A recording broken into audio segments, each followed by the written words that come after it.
Vamos agora ao último debate deste segundo dia de trabalhos e chamo para estar aqui comigo 3 mulheres, 3 juristas, 3 advogadas. Maria de Lourdes Mesquita, professora no Departamento de Direito da Universidade Portucalense e também no Politécnico do Porto. Podem vir ter comigo, por favor. Também a Susana Costa, professora na Escola Superior de Gestão, IPCA, e também na Portucalense, advogada com especialidade em Direito Fiscal, árbitro do Centro de Arbitragem Administrativa. Maria do Rosário Anjos, eu fico no meio? Pode ficar. Exatamente. Maria do Rosário Anjos, advogada, professora da Faculdade de Direito da Universidade Lusófona do Porto, também árbitros em matéria administrativa e tributária. Bem-vindas, minhas senhoras. Isto é que é uma mesa. Finalmente. Uma pessoa que até se sente bem aqui. Não fica bonito? É, temos que dizer que sim.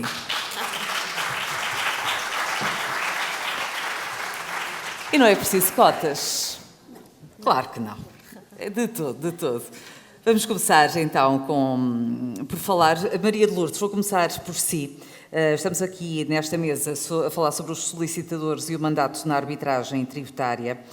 E aquilo que vos proponho a todas, às 3, é exatamente para olharmos para o enquadramento da arbitragem no ordenamento português. E o que é que podemos dizer, nomeadamente da parte da confiança, da parte da manhã falou-se exatamente da confiança que os portugueses têm nas instituições do Estado, e a pergunta que vos faço é também relacionado com o enquadramento, que é a questão que vos coloco, a questão base, é a confiança que os cidadãos têm na arbitragem. Muito obrigada. Boa tarde a todos. Eu, se me permitir, um primeiro minuto só para cumprimentar todos os presentes e também dar os parabéns à OSAI, na pessoa do Sr. Bastonário, e cumprimentar todos os solicitadores, não só os que estão aqui presentes, porque estão todos de parabéns por estas jornadas, com uma palavra especial, naturalmente, ao Dr. Delfim Corsa, pelo seu convite e também pelo trabalho que tem feito em prol dos solicitadores. Cumprimentar também as minhas colegas de painel e a Cristina, que aqui está a fazer esta moderação. Eu, sobre essa questão, e se me permitir, eu primeiro queria dizer que eu sou uma processualista no meio de uma fiscalista e uma administrativista, portanto, na parte da arbitragem, e começando por essa questão, em termos mais genéricos, não é? Eu queria dizer que, de facto, nós, não só enquanto profissionais, mas também, acho eu, enquanto cidadãos, temos uma percepção sobre aquilo que é a resolução de litígios, no sentido de que o direito que temos é o direito de aceder aos tribunais e aos tribunais judiciais. E se calhar já lá chegaremos, mas que também dou aulas às licenciaturas em solicitadoria, e devo aqui dizer que foi das primeiras licenciaturas onde temos resolução alternativa de litígios no seu currículo. Quando confronto, ou quando nós todos nos confrontamos como resolver um litígio, a primeira resposta que nos vem à cabeça é resolver um litígio nos tribunais judiciais. E, por vezes, não equacionamos outra saída e que cada vez mais começa a estar presente. Portanto, eu diria que culturalmente nós não temos essa percepção de recorrer a outras formas de resolução de litígios, que existem, designadamente a arbitragem, também a mediação e também os julgados de paz, e que a grande questão que, enquanto profissionais, nós nos devemos colocar é qual é a forma mais adequada para a resolução de um litígio em concreto. E acho que a formação profissional e mesmo a formação em termos de académico deve, desde logo, promover que cada um de nós seja capaz, perante um litígio em concreto, de nos perguntarmos qual é a melhor forma de resolver um litígio neste caso, que poderá ser, designadamente, então, a arbitragem. O nosso ordenamento permite já, e a lei da arbitragem voluntária, hoje em dia é de 2011, mas já foi de 86, portanto a arbitragem está prevista como uma das categorias de tribunais na nossa Constituição. Temos arbitragem há muito tempo, mas de facto não tem sido permeável, agora menos, mas ao longo do tempo nós não nos vocacionamos para resolver os litígios por essa via. E temos vindo a fazer um caminho, e o legislador dá-nos sinais e o Estado dá-nos sinais de que está a apostar cada vez mais na arbitragem. E isso certamente dará confiança. Portanto, indo à sua questão, eu acho que estamos a ganhar confiança na arbitragem, mas por natureza, por sentimento até cultural, nós, na verdade, temos alguma resistência a resolver os litígios por outras formas que não sejam os tribunais judiciais. E acho que o papel de cada um de vós que aqui está hoje e dos solicitadores em geral é usar as outras formas de resolução de litígios, tendo e atendendo àquilo que acham que é o mais adequado pelas características da resolução de litígios em concreto, seja a mediação, seja o julgado de paz, seja a arbitragem. E, em concreto, na arbitragem institucionalizada, que tem a ver com os centros de arbitragem, portanto, os tribunais arbitrais que têm um caráter permanente e que estão ao nosso dispor, o que nós devemos é saber quais são as competências de cada um desses centros de arbitragem e perceber se, de facto, naquele caso concreto, por um lado, o Tribunal será competente e se, de acordo com as características do litígio em concreto, não será aquela a melhor via, por ser mais célere, igualmente garantístico, porque, de facto, as regras processuais são aplicáveis, já vimos aqui nos julgados de paz que há, de facto, algumas especificidades, mas são igualmente garantísticos, igualmente nos proporcionam uma sentença com valor de força executiva e, caso julgado, havendo recurso depois, e pode haver recurso, quando assim seja, mas que casos será igualmente garantístico e, portanto, permitirá a solução. Porque depois vamos nos centrar, se calhar, mais no tributário. Lembrar aqui que, por exemplo, no que diz respeito ao consumo e aos centros de arbitragem de consumo, poderá haver aqui, de facto, uma via muito interessante, por um lado, porque os solicitadores, tendo em conta que não é sequer obrigatório a constituição de mandatário, poderão aqui ter um papel importante, e nesses centros de arbitragem, que, regra geral, são voluntários, mas atualmente esses centros de arbitragem de consumo, que naturalmente resolvem litígios de consumo, portanto temos primeiro que os caracterizar como de consumo, permitirá, por exemplo, ao consumidor em litígios até 5.000 euros, se o consumidor pretender resolver o litígio no centro de arbitragem, a empresa ou o fornecedor é obrigado a também comparecer e, portanto, não pode negar-se a não resolver o litígio por aquela via, e isto até 5.000 euros no consumo em geral, e no que diz respeito aos serviços essenciais, designadamente água, luz, transportes, portanto, relacionados com também serviços postais, é independentemente do valor. Portanto, temos aqui uma via que vai proporcionar maior confiança, penso eu, nessas Muito soluções. Bem. Vamos ouvir agora a Maria do Rosário Anjos, até porque precisamos também de saber aqui, entrar mais especificamente na questão da arbitragem tributária e o âmbito da competência existente e, conforme também falava a Maria de Lourdes, a questão da obrigatoriedade da constituição de mandatário. Muito obrigada. Eu começo por agradecer o amável convite da OSAI, é um gosto estar aqui convosco. Dizer-vos também que, apesar da minha carreira estar muito ligada a uma faculdade de Direito, não esqueço que praticamente no meu segundo ano de atividade como docente fui convidada para dar aulas num curso de solicitadoria, o mais antigo de Portugal, onde estive 25 anos ligada a esse curso e neste momento ainda ao mestrado e a uma outra licenciatura em solicitadoria também no Isvoga. Portanto, é com muito carinho que estou aqui convosco, porque ao longo dos meus últimos 30 anos de profissão foram muitos os solicitadores que foram meus alunos.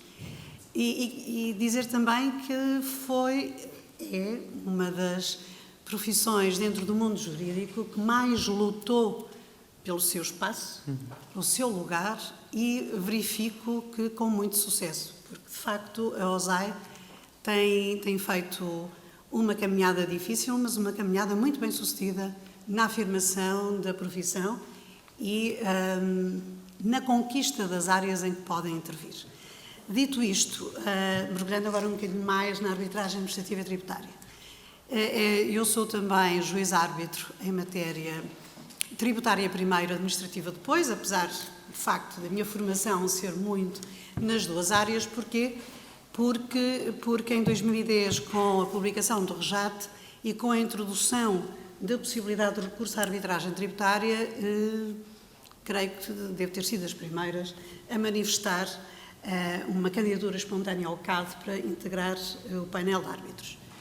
Porque é uma justiça importantíssima no dia-a-dia dos cidadãos e uma justiça que foi sempre muito inacessível.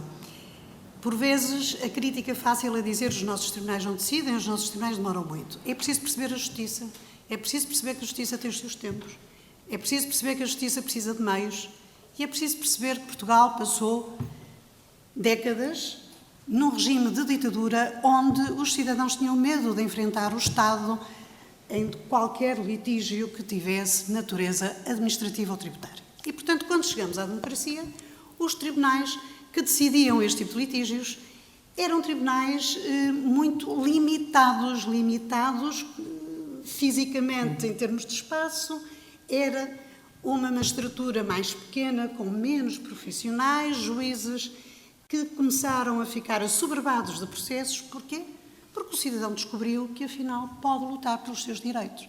E o Estado de Direito não se concretiza apenas com uma forma de recurso à justiça. Portanto, vamos mudar um bocadinho a forma de olhar a justiça.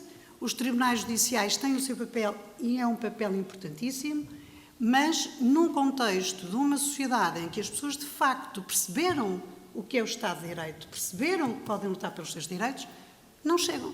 Não há forma de dar resposta a todos os litígios. Perceber também que é natural que num Tribunal Administrativo e Fiscal, se houver um litígio envolvendo o Estado, uma entidade pública, de um valor muito elevado, é natural que esse tribunal se foque nesse tipo de litígios e, por vezes, aquela impugnação do IUC, manifestamente ilegal, mas que são 100 euros, 200 euros, nunca mais consiga ser decidida. É isso que os meios de resolução alternativa de litígio pretendem fazer. E como o Sr. Juiz Conselheiro, na sua intervenção, aqui explicou relativamente à missão dos julgados de paz, que é absolutamente essencial pela mesma razão, porque também os tribunais judiciais cíveis, naturalmente, assoberbados com processos, é natural que o pequeno litígio fosse ficando para depois. Os julgados de paz têm o seu papel, têm o seu espaço. O Tribunal Judicial continua a ter o seu e continua a ter muito processo para decidir. E é acessível. E é acessível. Porque há pouco, quando se falava, por exemplo, de custas, há uma diferença muito grande em relação aos tribunais comuns. Não há. Em relação aos tribunais comuns, quando se falava de julgados de paz, por exemplo. Certo, é muito mais acessível. Sim, sem comparação. Falando na arbitragem de consumo, é gratuita. Mais acessível seria difícil. E a arbitragem tributária? A arbitragem administrativa e tributária. O nosso regulamento de custas acompanha o regulamento das custas judiciais. Portanto, ninguém se pode queixar que é mais cara. E, em alguns casos, para alguns processos, se fizermos bem as contas, o valor até pode ser ligeiramente inferior. E, enfim, é um bocadinho técnico estar a explicar a forma como nós calculamos as custas, como está no regulamento, mas muitas vezes a ideia que passa por desinformação é que a arbitragem, ou esta arbitragem, é uma arbitragem para os grandes grupos económicos, sim, para quem tem muito poder económico. Errado. Completamente errado. Não é verdade. O que se passa é que se confunde esta arbitragem que nasce sob a égide do CAD, e por isso é muito importante aquela sua questão do âmbito de competência, e vamos lá esclarecer. O CAD surge em 2009. O CAD é o Centro de Arbitragem Administrativa que funciona sob a égide de uma associação de direito privado com fins públicos, não lucrativos, constituída por um conjunto de outras associações, são várias, não vou enumerá-las, mas quase todas ligadas efetivamente à Justiça, e que funciona sob a égide do Conselho Superior dos Tribunais Administrativos e Fiscais. E, portanto, desde o rigor ético, deontológico, desde o rigor na escolha dos árbitros, na definição dos conflitos de interesses e dos impedimentos, em nada esta Justiça fica a dever à transparência e à...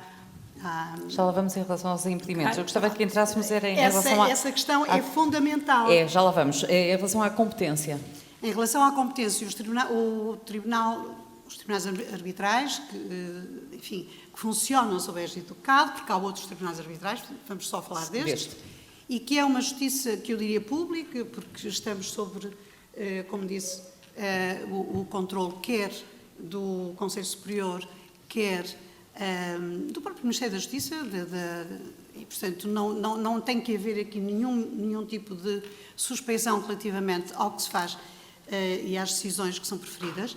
No âmbito de competência, apesar do nosso Código de Processo nos Tribunais Administrativos e Fiscais e do ETAF, do Estatuto dos Tribunais Administrativos e Fiscais, prever, por exemplo, no âmbito administrativo, uma competência mais vasta, o CAD ou os tribunais que se constituem no CAD podem decidir litígios sobre contratos administrativos e sobre emprego público, relações de emprego público.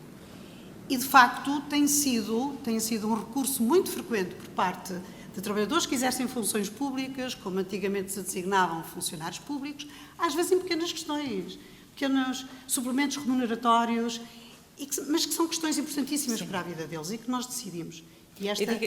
Diga-nos só também em relação, foi outra questão que lhe coloquei, ao mesmo tempo da outra, em relação à constituição do mandatário. Em relação à Constituição, já agora, só antes de ir a essa questão, responder-lhe à questão do âmbito de competência no tributário. No tributário, podemos impugnar, pedindo a constituição do Tribunal Arbitral, questões relacionadas com declaração de ilegalidade de liquidações, de impostos, declaração de ilegalidade de atos de fixação de matéria coletável e, portanto, para simplificar, o nosso âmbito de atuação é praticamente o mesmo dos tribunais administrativos e fiscais, com a exceção de execuções, oposições à execução, portanto, tudo que é execução está fora do nosso âmbito e no que diz respeito aos atos de fixação de matéria coletável não podemos decidir processos em que tenham sido aplicados métodos indiretos, enfim, para os juristas presentes sabem do que eu estou a falar. Porquê? Porque os tribunais arbitrais não decidem de acordo com a equidade. A equidade é algo que pode acontecer, de facto, nos tribunais comuns. Respondendo à questão da intervenção dos solicitadores, claro que podem intervir. As regras que se aplicam nesta matéria são as regras gerais. O solicitador tem uma determinada competência para um mandato de referência e pode exercê-lo. E não há nenhuma, nem podia haver, sou pena até de inconstitucionalidade por estarmos a coartar a atuação de um profissional devidamente credenciado para o fazer. Dentro do seu âmbito de competência, pode, obviamente, representar os seus clientes nos tribunais arbitrais. E pode fazê-lo até por maioria de razão, porque até um determinado valor, que está definido na Lei Processual Civil, o próprio requerente se pode representar.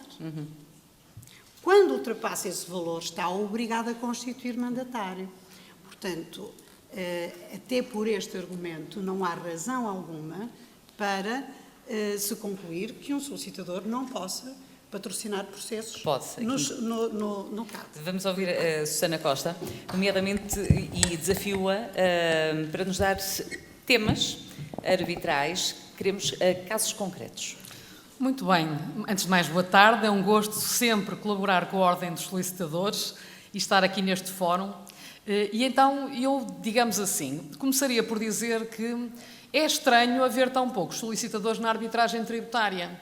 Nos anos que nós temos exercido essas funções no CAD, são de facto poucos os solicitadores que patrocinam processos no CAD ou que nos aparecem como peritos, testemunhas, ou mesmo árbitros. Não há nenhum impedimento para que um solicitador possa ser árbitro em matéria tributária.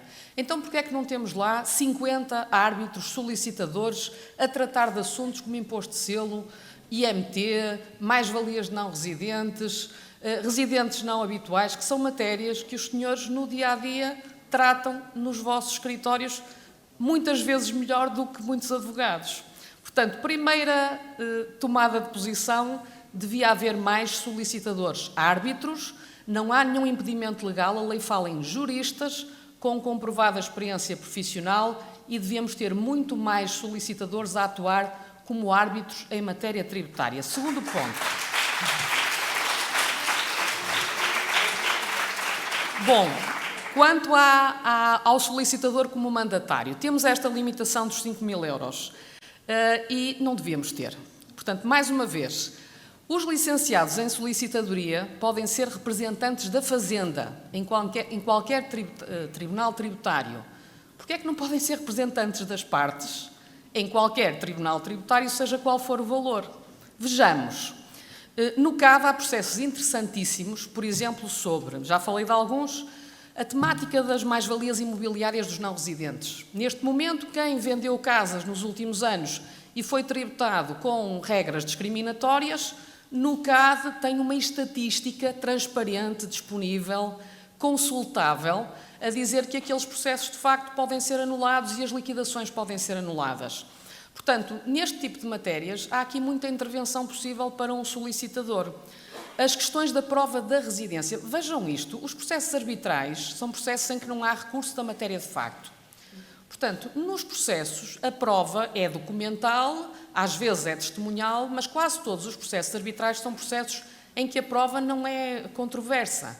E que tipo de prova é que aparecem nos tribunais arbitrais? Certidões, cadernetas, escrituras, documentos particulares autenticados, documentos objetivos que os senhores solicitadores estão habituados a utilizar no dia-a-dia e com os quais podem fazer prova e que ajudam, por exemplo, a especificar se uma pessoa é residente numa determinada morada. Há vários processos arbitrais onde se discute qual é a residência própria e permanente, questões sobre a recuperação do residente não habitual, alguém que falhou o prazo, foi tarde, vai para o CAD e consegue recuperar o residente não habitual para os anos que faltam. Despesas de valorização e conservação. O CAD tem jurisprudência interessantíssima sobre se umas portas, umas janelas, a pintura de umas paredes ou uns vidros duplos, se são despesas de valorização que podem ser dedutíveis às mais-valias ou se são despesas de conservação que não podem. Portanto, e estas temáticas à volta do imobiliário são, de facto, território para os solicitadores poderem intervir. Eu, se calhar, ficava por aqui, mas só com mais um desafio, que é este. A arbitragem em Portugal está curta. Nós devemos ter arbitragem de segurança social, arbitragem de portagens, arbitragem de taxas e, mais uma vez, numa altura em que estão a tirar tantas competências aos profissionais jurídicos, se calhar estaria no momento de abrir a porta e, pelo menos nos tribunais arbitrais, solicitadores e advogados poderem fazer o seu trabalho de uma forma mais ampla. Muito bem. Maria de Lourdes, há pouco falava da questão, não temos muito tempo, temos sensivelmente 15 minutos agora para a última ronda e vamos entrar na parte académica, sendo professora, falou inclusive há pouco nela e gostava que nos falasse exatamente da relevância que tem a arbitragem junto dos alunos e o que é ministrado, como é que se cativa os miúdos para esta área? Obrigada pela sua questão e de facto isto tem sido um trabalho progressivo e penso, eu pelo menos já vi aqui alguns, apesar de estarmos em Lisboa e darmos aulas, mas vieram às jornadas alguns solicitadores que foram alunos, quer designadamente do IPCA neste caso, porque estive lá mais tempo. Ora, eu como disse há pouco, as licenciaturas em solicitadoria têm esta mais-valia, desde sempre tiveram, no fundo,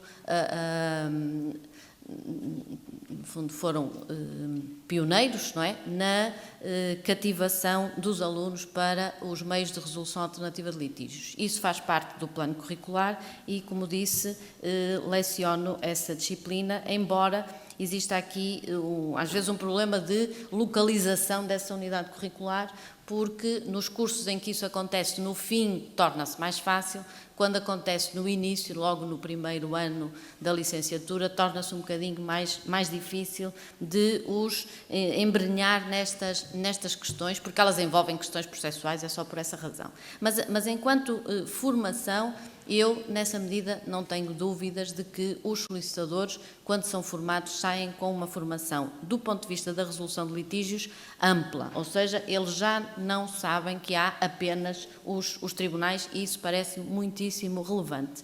Contudo, isto acontece no fim, porque, na verdade, eu devo dizer que, por experiência, inicialmente há alguma resistência a estes mecanismos. Dúvida até, ou seja, no fundo, eles pensam, eu estou a olhar para eles e vejo que eles pensam, mas para que é que isto serve? Ainda por cima, depois só pode ser nestes casos e naqueles, e depois é voluntário, e depois só outra parte, no caso, por exemplo, nos julgados de paz, basta renunciar à mediação logo no início, que já não vamos para a mediação, e eles às vezes ficam, de facto, decepcionados ou frustrados, porque é que estamos aqui a tratar destas coisas, quando no fim isto vai tudo parar aos tribunais.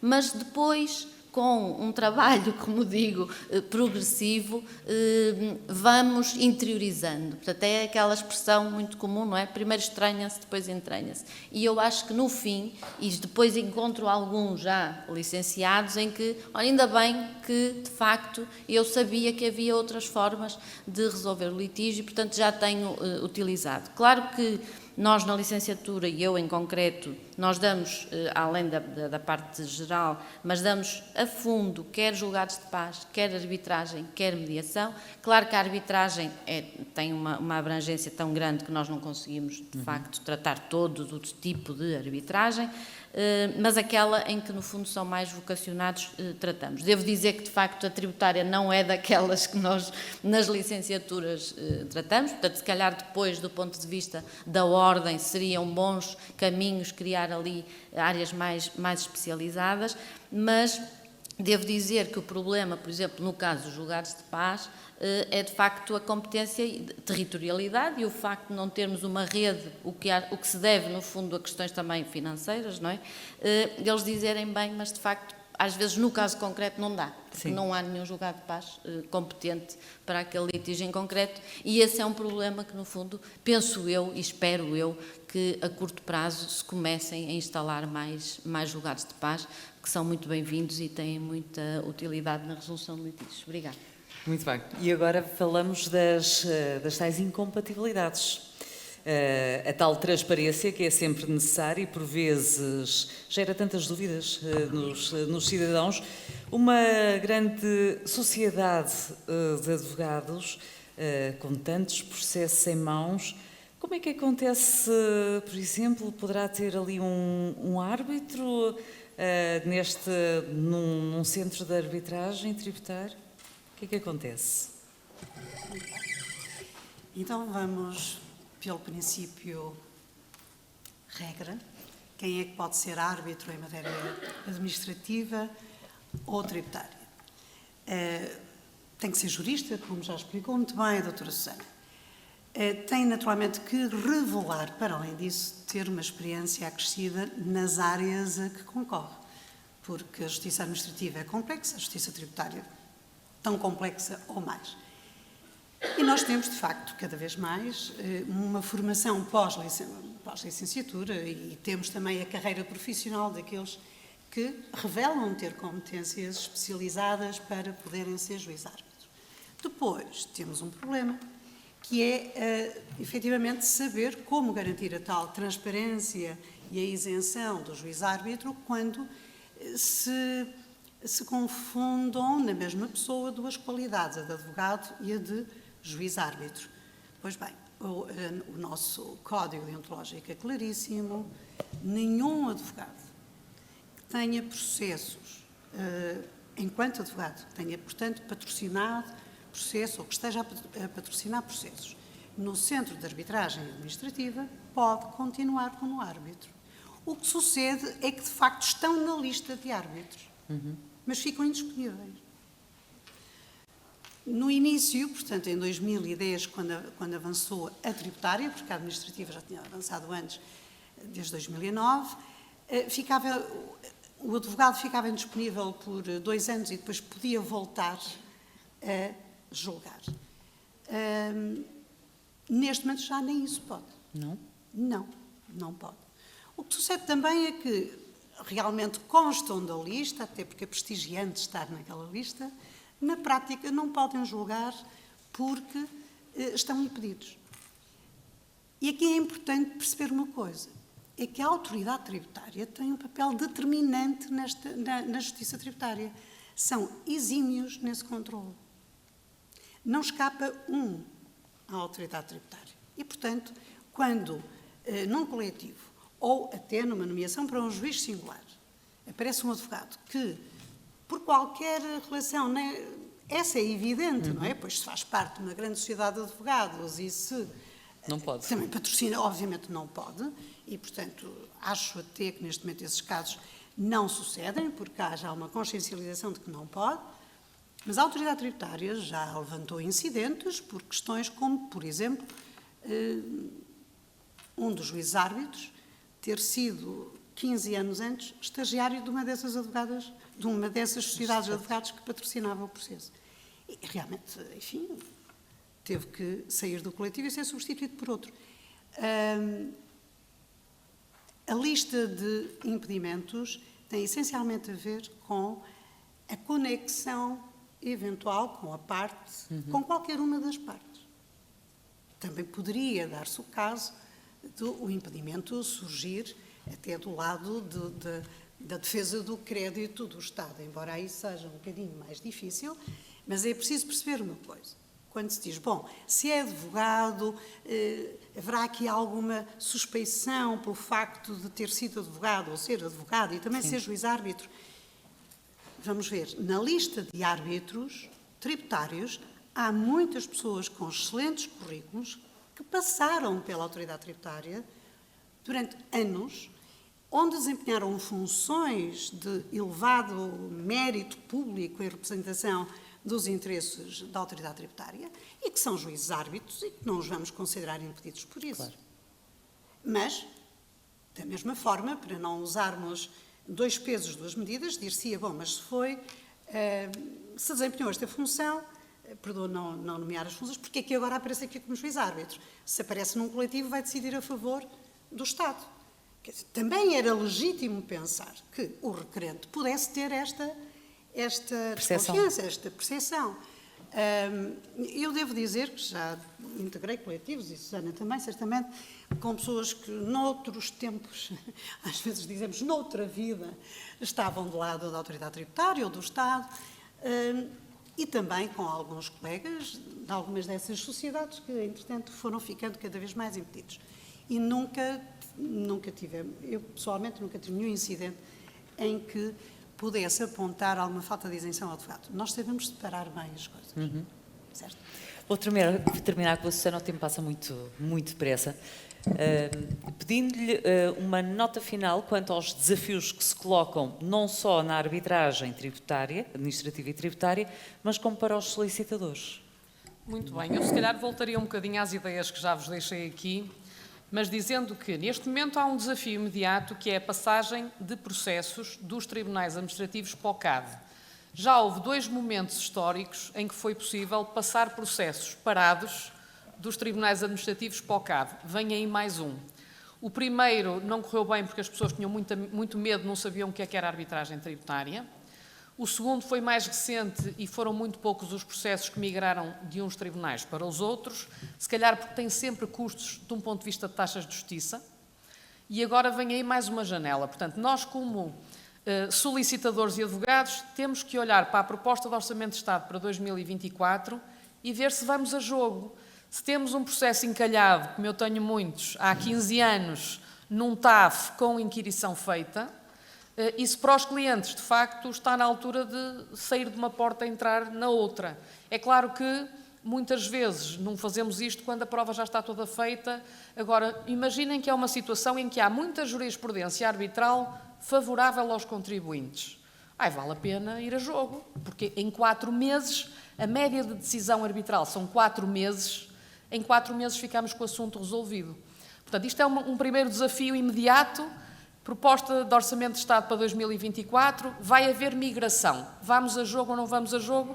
Depende de cada caso concreto, mas essencialmente tem a ver com a jurisprudência. Depois esta nota que é, para nós todos juristas, o CAD e a arbitragem têm uma função estatística importantíssima.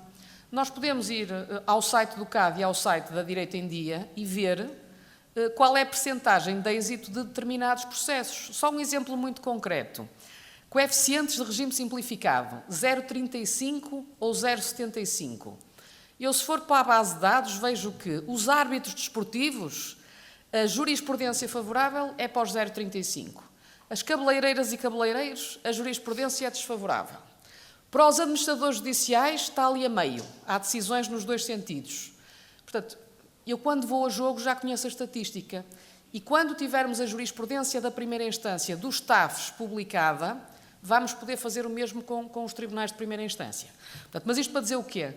Que o CAD e a arbitragem vão continuar a desempenhar uma função muito importante, estatística, para nos ajudar a nós, mandatários, a decidir como é que vamos defender os clientes e, particularmente no caso dos solicitadores, o desafio é este: venham a jogo, inscrevam-se como árbitros, sejam mandatários nos processos arbitrais tributários, intervenham como peritos nas questões principalmente relacionadas com imóveis, sucessões. Um tema agora importantíssimo, uma regularização do IVA nas obras de reabilitação, e benefícios fiscais nos centros históricos. Portanto, há imensos temas em que um solicitador pode intervir num processo arbitral e ganhar dinheiro como, digamos, profissional pelo seu trabalho e ajudar o Tribunal a perceber também melhor as questões de um ponto de vista técnico. E, bom, era um bocadinho esse o desafio, mas como palavras finais, não tenham medo da arbitragem.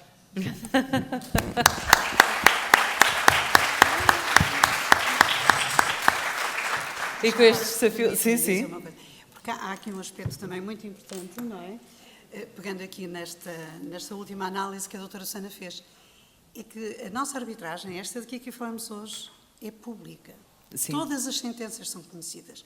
Nunca confundam esta arbitragem com a chamada arbitragem ad hoc. Uma arbitragem diferente, que existe desde os anos 80, que já o ETAF, na versão de 84, a permitia, e que é uma arbitragem de facto, sobre a qual quase nada se sabe. As sentenças não são publicadas e convém dizer que nessa arbitragem ad hoc, muitas vezes o Estado português perdeu milhões de euros, em que foi condenado, vamos admitir que bem condenado, mas eu, como cidadã e contribuinte, gostava de conhecer as sentenças. E não as conhecemos. Eu até admito que seja uma opção porque é disso que se trata, é do meio alternativo, mas a não publicação das sentenças... Deixa desconfiança. Completamente. E por vezes, a desconfiança desta arbitragem migra da outra, porque há alguma nebulosa e nem sempre essa separação é devidamente feita. Ora, na nossa, as estatísticas, a doutora Susana, em todas as intervenções, faz muito bem este retrato. As estatísticas estão feitas, certo? E às vezes também se diz por aí que na arbitragem o Estado perde muito. Na nossa, não perde. Não perde. Perde quando não tem razão. E perde bem. E pode por vezes haver recurso, não é? Pode haver recurso, e mas rapidamente. Se formos à estatística, andamos nos 50-50 quase. Portanto, quer dizer, o Estado perde porque não tem razão, porque liquidou mal, porque exorbitou o princípio da legalidade, tem que perder. E depois tem também esse lado muito importante, como é célere, e como nós temos a possibilidade do recurso em caso de inconstitucionalidade e em caso de eventual desconformidade com o Tribunal de Justiça da União Europeia, rapidamente conseguimos ter também estatísticas de jurisprudência superior sobre questões que na marcha normal dos processos tinham que escutar tudo. Tinham que escutar todas as... E aqui é diferente. Exato. E vem aí, no fundo, a arbitragem obrigatória está cada vez mais perto. Sim, e em cada vez maior número de casos. Já a temos no desporto, já a temos nos serviços essenciais e vai alargar alargar o todo seu o âmbito. espectro. Doutoras, foi um gosto tê-las aqui. Muito obrigada. Espero que a sessão, e acho que sim, que foi bastante útil e ficou com este desafio e com esta força toda nesta mesa feminina. E agora desafio-os também a beberem um café, 20 minutos para um café, e depois a sessão de encerramento será no auditório. Obrigada.